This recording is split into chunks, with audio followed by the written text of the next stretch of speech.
Praise the lord. హల్లెలూయా. దేవుని నామానికి స్తోత్రాలు. మీ అందరికీ నా వందనాలు తెలియజేస్తున్నాను. ఈ దినం కొరకు దేవుడు సిద్ధపరిచినటువంటి మాటలు, ప్రియ సహోదరి సహోదరుడా, నీ జీవితంలో నీవు కలిగి ఉన్నటువంటి వేటిని బట్టి నేను గ్రేట్ అని నీవు మాట్లాడుతున్నావు. నీవు కలిగి ఉన్నటువంటి చదువుని బట్ట, జ్ఞానాన్ని బట్ట, తెలివిని బట్ట, ఉద్యోగాన్ని బట్ట, నీవు కలిగి ఉన్నటువంటి స్థితిగతుల్ని బట్ట, దేనిని బట్టి నేను గ్రేట్ అని నీవు మాట్లాడుతున్నావు. అయితే ఈ మాటలు దేవుడు నీ కొరికే మాట్లాడుచున్నారు.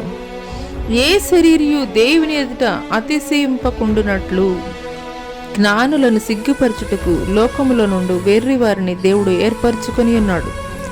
బలవంతులైన వారిని సిగ్గుపరచుటకు లోకములో బలహీనులైన వారిని దేవుడు ఏర్పరచుకొని ఉన్నాడు. ఎన్నికైన వారిని వ్యర్థం చేయుటకు లోకములో నీచులైన వారిని, తృణీకరింపబడిన వారిని, ఎన్నిక లేని వారిని దేవుడు ఏర్పరచుకొని ఉన్నాడు. ఈ మాటలు వింటున్నటువంటి ప్రియనేస్తమా, రాజైనటువంటి సొలొమోను దేవుని ఎదుట,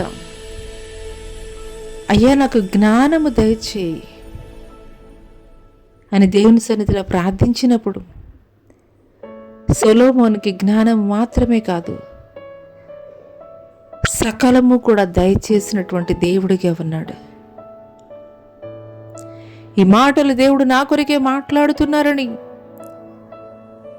నీవు పరిపూర్ణమైనటువంటి విశ్వాసం దేవుని పట్ల కలిగి ఉన్నట్లయితే ఇప్పుడే మోకరించు. దేవుని ఈ రీతిగా నువ్వు ప్రార్థించగలవా? అయ్యా, నీ జ్ఞానం ముందు నా యొక్క జ్ఞానం వెరితనం వంటిదయ్యా.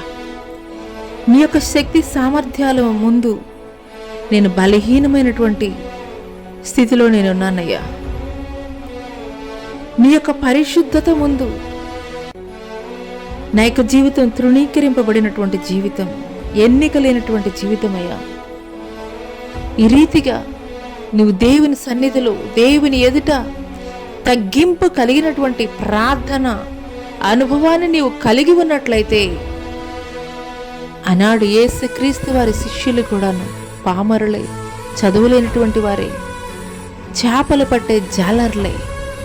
కానీ యేసుక్రీస్తు ఎప్పుడైతే నా వెంబడి రమ్మని ఆయన వారిని పిలిచారో, క్రీస్తుని వెంబడించినటువంటి వారు, క్రీస్తు మాటకి విధేయత చూపించినటువంటి వారు, క్రీస్తు మార్గములో నడిచినటువంటి వారు ప్రపంచాన్నే తలక్రిందులు చేయగలిగినటువంటి గొప్ప అద్భుతమైనటువంటి కార్యములు వారు చేయగలిగారు.